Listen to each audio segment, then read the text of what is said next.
सुनकर लोग हंसी उड़ाएं। ऐसा भी प्रेम होता है कहीं?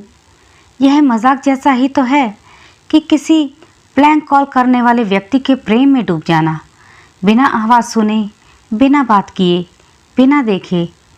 जब भी फ़ोन बजता दिल बच्चे की तरह मचल उठता, धड़कनें बेकाबू हो जाएं। मैं फ़ोन पर सिर्फ उसकी खामोशी सुनती। कभी कभी मैं जाने कितनी देर तक मोबाइल लिए खड़ी रहती। अब उसकी खामोशी ही मेरे लिए सब कुछ थी। मैं उसे आसपास महसूस करने लगी थी। यह कैसा पागलपन था। नैना, उठो, मुझे ऑफिस जल्दी जाना है, अर्जुन ने लगभग झिंझोड़ते हुए कहा। मैं एकदम चौंक कर बैठी। अर्जुन ने रात में ही बताया था, लेकिन देर रात तक जागने के कारण सुबह जल्दी आंखें ही नहीं खुली। उठते ही उनके नाश्ते की तैयारी करने लगी। नाश्ता उन्होंने बड़ी जल्दी में किया। वो जाने लगे तो मैंने भागते हुए फाइल और रुमाल दिया। वह हंस पड़े, क्योंकि हमेशा से मैं ऐसे ही करती आ रही थी। उन्होंने प्यार भरी चपत लगाते हुए कहा, अपना ख्याल रखना और नाश्ता कर लेना। मैंने हाँ में सिर हिला दिया। वो चले गए। फिर बेटे को तैयार कर स्कूल बस में बैठा आई। दोपहर तक मैंने बेटे के लिए खाना बनाकर फ्रिज में रख दिया था। वह स्कूल से 3 बजे तक घर आ जाता था। वैसे भी सारा काम दोपहर तक ख़त्म होता था। तभी फ़ोन की बेल बज उठी, लेकिन फिर खामोश हो गई। दिल अचानक धड़क उठा था। वो भी ऐसे ही 3 बार रिंग किया करता था।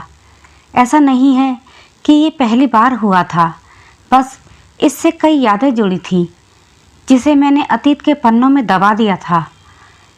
मुझे लैंडलाइन फ़ोन की रिंगटोन पसंद थी। वही आज तक मेरे मोबाइल में सेट है। फ़ोन दोबारा बज उठा। ट्रिन ट्रिन ट्रिन। मैंने कॉल उठाया। हेलो। दूसरी तरफ शीना थी। शीना सिर्फ मेरी बहुत अच्छी दोस्त ही नहीं, मेरी बहन जैसी भी थी। मेरी शादी को 7 साल बीत चुके थे। इतने सालों में जैसे मैं खुद को भूल गई थी। आज जाने क्यों मैं अपने अतीत के पन्नों को खोलने बैठ गई थी। मैं रूढ़िवादी मध्य वर्गीय परिवार से थी। उस समय मैं बीए प्रथम वर्ष में थी, जब से ये ब्लैंक कॉल का सिलसिला चला था। 3 बजे आज कॉलेज से घर आई थी। हमेशा की तरह वही ब्लैंक कॉल। अजीब शख्स है जो आवाज़ सुनता और फिर फ़ोन काट देता। जब भी फ़ोन आता सन्नाटा पसरा रहता। 3 सालों से ऐसा ही होता आ रहा था। पहले तो गुस्से में काट देती, मन में आता ब्लॉक कर दूं, पर ललक भी उठती जानने की आखिर है कौन थी। इसीलिए धीरे धीरे उसकी आवाज़ सुनने के लिए उससे प्यार से बातें करती। कभी रोती, कभी उसे डांटती कि शायद अब बोले, लेकिन हमेशा वही खामोशी जिसे सुनते सुनते मैं चिढ़ने लगी थी। एक इंतज़ार सा रहता। दिल फ़ोन की बेल पर ही अजीब अंदाज में धड़कने लगता था। कितनी अजीब बात है, मैं ज़िंदगी के ऐसे मोड़ पर थी जिसे मैं बताती तो लोग हंसते और नहीं बताती तो ऐसा लगता जैसे मेरा दम घुट जाएगा।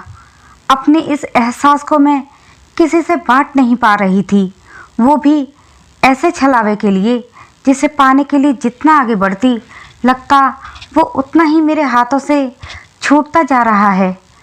बंद मुट्ठी में फिसलती रेत की तरह। हमारे समाज में किसी स्त्री के प्रेम के लिए कोई स्थान नहीं होता। इसकी इजाज़त ना तो परिवार देता है, ना ही ये समाज। मुझे हमेशा ये एहसास रहता जैसे कॉलेज से लेकर मेरे घर के हर रास्ते पर खड़ा वो मुझे देख रहा है। मैं उसे आसपास महसूस करने लगी थी। यह कैसा पागलपन था।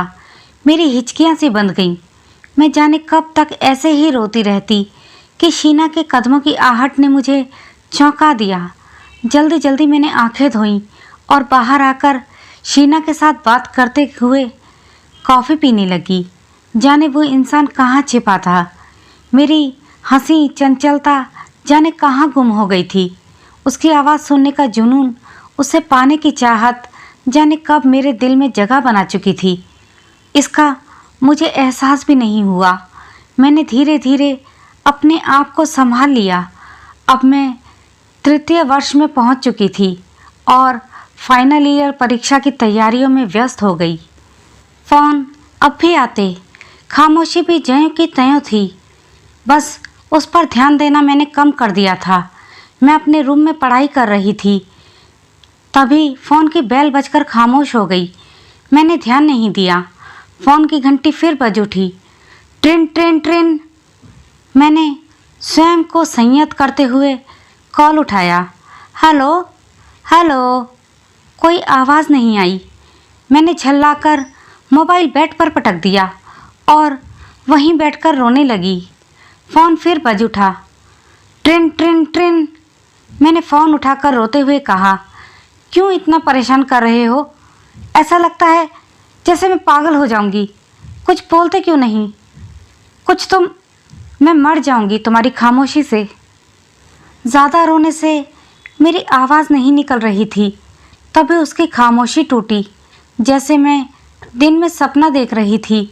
उसकी गहरी आवाज़ में मैं जाने कब तक ऐसे ही खोई रही। उसने लंबी सांस लेकर मुझे मेरे नाम से पुकारा। हेलो नैना, तुम सुन रही हो? उसने मुझे जैसे सोते से जगा दिया था। मैंने नाक सुड़कते हुए कहा, हाँ सुन रही हूँ।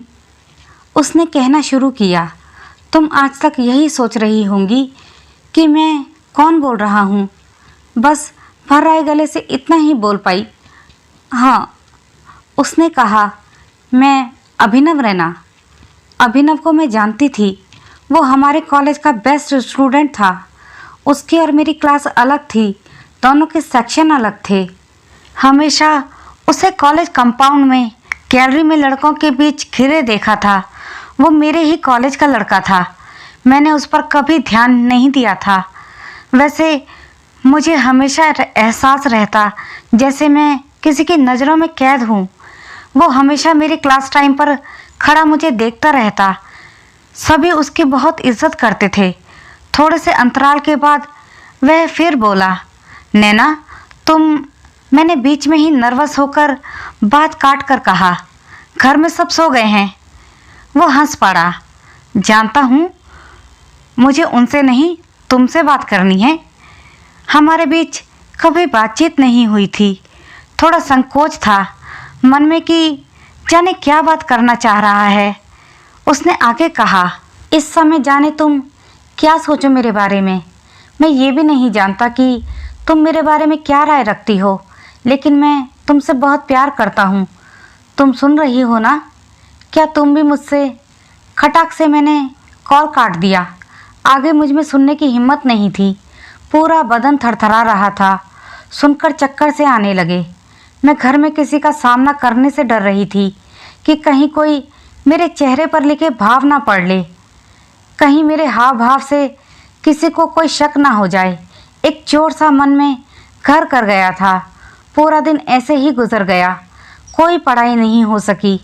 मैं मोबाइल को बेमकसद चला रही थी, जैसे उसी के फ़ोन का इंतज़ार कर रही थी। सभी सोने चले गए थे अपने अपने कमरे में। मैं हाथों में किताब लिए उसी के बारे में सोच रही थी। तभी रात के सन्नाटे को तोड़ता हुआ फ़ोन फिर बज उठा। Train train train. मैंने घबराकर फ़ोन उठा लिया। धड़कनें बेताब हो उठी थी। सांसें टूटती सी महसूस हो रही थी। अभिनव बेबाक अंदाज से बोलता जा रहा था, तुम सिर्फ सुनो और जब तक मैं अपनी बात पूरी न कर लूँ तब तक तुम फ़ोन नहीं काटना।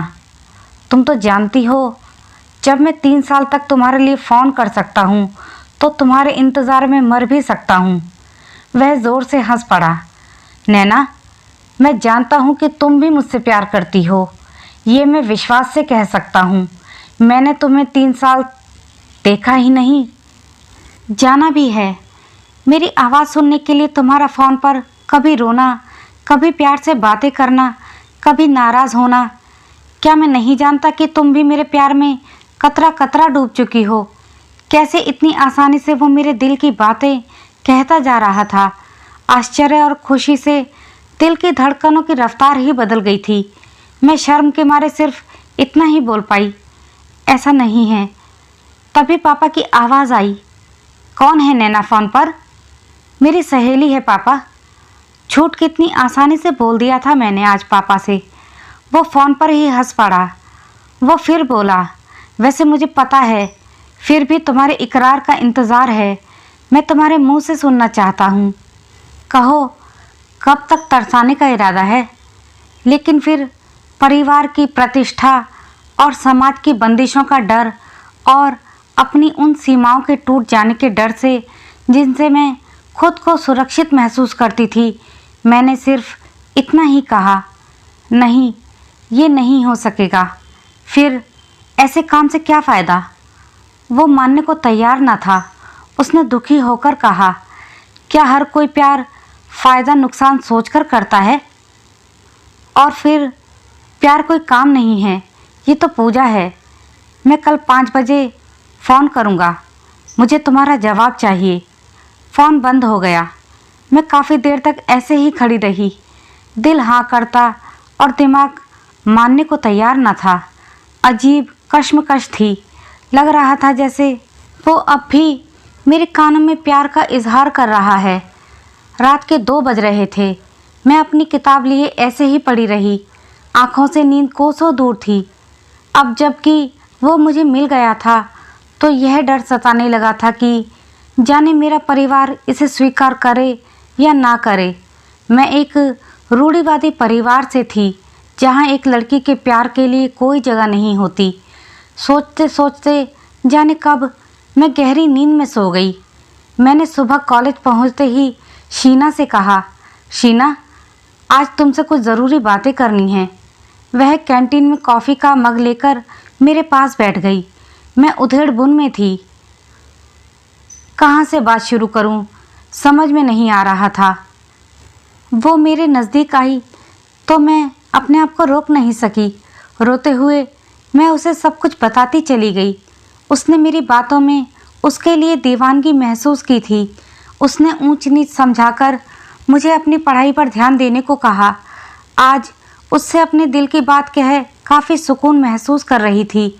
अगले दिन परीक्षा के लिए दिन भर पढ़ाई करती रही। पेपर काफ़ी अच्छा हुआ था। मैं अपनी सहेलियों के साथ पेपर के बारे में डिस्कशन करती आ रही थी। तभी अचानक उसे सामने खड़ा देखकर दिल बेचैन सा हो उठा। मन जो शीना ने शांत किया था उसमें फिर तूफान उठ खड़ा हुआ। एक प्यास सी थी जो उसे जी भरकर देख लेती। एक बार उसे मुड़कर देख लूं, यही हसरत लिए मैं घर आ गई। रास्ता ख़त्म हो गया था। वक्त भी तेज़ी से करवट बदल रहा था। वो जब भी फ़ोन करता हमेशा वही बात दोहराता। मैं हमेशा टाल जाती। मैंने अनेकों अनेक डर के कारण इकरार तो नहीं किया, पर बातें होती रहीं। उसकी प्यार भरी बातों में मैं सब भूल जाती। जाने कौन सी कशिश थी जिसकी वजह से मैं खिंचती चली गई। मैं डरती घबराती लेकिन बात ज़रूर करती। समय अपने चक्र पर भागता जा रहा था। जानती थी मेरा प्यार सपना बनकर यादों में सदा के लिए दफन हो जाएगा। दिल हमेशा उसके इंतज़ार में रहता। जब भी कॉलेज से आती वो सामने खड़ा मुझे देख रहा होता। एक नशा सा था जिसके असर से मैं सब कुछ भूल बैठी थी। उसे देखकर मैं हमेशा मुस्कुरा देती। ऐसा लगने लगा था जैसे उसके बिना ज़िंदगी का कोई सपना सच नहीं हो सकता। कभी उसकी जुदाई के डर से मैं रो पड़ती और कभी उसे ना देख पाने के गम में रात भर आंसू बहाती रहती। अजीब सी हालत हो गई थी। उसने मुझे एक बार मिलने को कहा। चाह तो बहुत रही थी लेकिन ऐसा कर नहीं सकी थी। उससे बात करते वक्त उसकी आवाज़ में घुले दुख को मैं आज भी शिद्दत से महसूस कर सकती हूँ। वह मुझे अच्छी तरह समझता था। ऐसा लगता था जैसे मेरे दिल की हर आवाज़ मुझसे पहले उस तक पहुँच जाया करती थी। वो कभी बात करते करते खामोश हो जाता। वह हमेशा कहता, क्या हम दोनों की मंजिल एक नहीं हो सकती? मैं हंस पड़ती। क्या मालूम था उसकी कही हुई बात सच होकर एक दिन मेरे सामने आ जाएगी। हमने कोई वादा नहीं किया था, न ही कस्में खाई थी। हमारा प्यार पवित्र था। इधर मेरे पापा ने मेरी शादी तय कर दी। लड़का बड़ा डॉक्टर था। मेरे और अभिनव की हैसियत और जात में फ़र्क था। मुझ में इतनी हिम्मत नहीं थी कि मैं घर वालों को अपने प्यार का वास्ता देकर शादी रोकने के लिए कहती। मैं खामोश हो गई, जैसे घरौंदा बनते बनते टूट गया था। एक व्याकुलता थी दिल में। दिल करता मैं और अभिनव कहीं छुप जाएं, कोई देख ना सके हमें। ये समाज की बंदिशें और परिवार की प्रतिष्ठा हमारे बीच ना आए। जिंदगी एक नए मोड़ पर आ चुकी थी। एक फैसला ले चुकी थी मैं अपनी आगे की ज़िंदगी के लिए। एक दिन वो मुझे दिखा। मैंने जाते जाते उसे एक बार पलट कर देखा था, जैसे हम अब कभी ना मिलने वाले हों। वो भी तड़प कर 2 कदम आगे बढ़ा था, पर जाने क्या सोच वो मेरे पास नहीं आया। मुझे रह रह कर उसकी आंखें याद आती। उसकी तड़प मुझे तड़पा गई थी। हमारे बीच वो 2 कदम का फासला फिर कभी तय ना हो सका। रात के 2 बजे फिर फ़ोन आया। मैंने फ़ोन उठाया। दूसरी तरफ मुकम्मल खामोशी थी। कुछ देर बाद मैंने ही बात शुरू की। तुम्हें शायद पता होगा कि मेरी शादी होने वाली है। मैं ऐसा कोई कदम उठाना नहीं चाहती जिससे मेरे परिवार के सम्मान को ठेस पहुँचे। हमारे रिश्ते का कोई किनारा नहीं। तुमने मुझे चाहा, ये एहसान हमेशा मेरी ज़िंदगी में रहेगा। जो चंद हसीन लम्हे तुमने मुझे दिए, उसका कर्ज हमेशा मेरे दिल पर रहेगा और ये कर्ज उतारना मेरे वश में नहीं है। मैं कुछ पल को खामोश हो गई, क्योंकि मेरा धैर्य टूटता जा रहा था। आंखों में ठहरा सागर जाने कब अपना बंधन तोड़ दे। मैंने खुद को रोकते हुए कहा, अभिनव, मैं तुम्हें कभी नहीं भूल पाऊंगी, शायद ज़िंदगी भर। अपने प्यार के लिए लड़ना मेरे बस में नहीं। हम इस जन्म में कभी एक नहीं हो सकते। कभी आगे बात करने की ताकत खत्म सी हो गई थी और फ़ोन काट मैं बिस्तर पर कटे पेड़ की तरह लुढ़क गई। मैं कई दिन कई रातों तक रोती रही। उसका दिल तोड़ने के बाद टूट सी गई थी। मैं खुद को समेट रही थी। अपने बिखरे अतीत को फिर से जोड़ना इतना आसान कहाँ होता है। मैं वही सपना देखना चाह रही थी जो हर लड़की अपनी शादी के वक्त देखती है। मैं खुश होना चाहती थी। शादी के बाद काफ़ी समय गुजर चुका था। उसका फ़ोन आना बंद हो गया। उसके बाद कोई ऐसा पल या लम्हा गुजरता जो उसकी यादों से जुड़ा होता, तो जैसे वो मेरे सामने आकर खड़ा हो जाता। लगता उसकी आंखें मुझे देख रही हैं। गुजरा वक्त कब आता है। आज मैं वह नैना तो नहीं रही। सब बदल गया है, मैं, ये दुनिया, सब कुछ। पर उसकी यादें अब भी एक साए की तरह मेरे साथ रहती हैं। ऐसा लगता है जैसे वो मुझसे कभी दूर ही नहीं हुआ, बल्कि वो मेरी रूह, मेरी सांसों में समा गया है। आज भी जब कभी मेरे घर के सन्नाटों को तोड़ती हुई फ़ोन की बेल बज उठती है, तो उसकी यादें ज़हन में चली आती हैं। काश उसने मुझसे कुछ तो कहा होता। आज भी जब आंखें बंद करती हूँ, तो जैसे उसकी आंखें हंसकर कह रही होती हैं, मैं तुमसे प्यार करता हूँ। क्या तुम भी मुझसे? और मेरा दिल बरबस कह उठता, हाँ, मैं भी। शाम को जब अर्जुन घर आए, तो आते ही सीधे किचन में चले आए और मेरे बालों में गजरा लगाते हुए बोले, नैना, मेरे घर को हमेशा ऐसे ही महकाती रहना। मैंने पीछे मुड़कर देखा। अर्जुन मेरी तरफ देखकर मुस्कुरा रहे थे। उन्होंने धीरे से मेरे करीब आकर कहा, आई लव यू जान। मैंने रोते हुए उन्हें गले लगाकर कहा,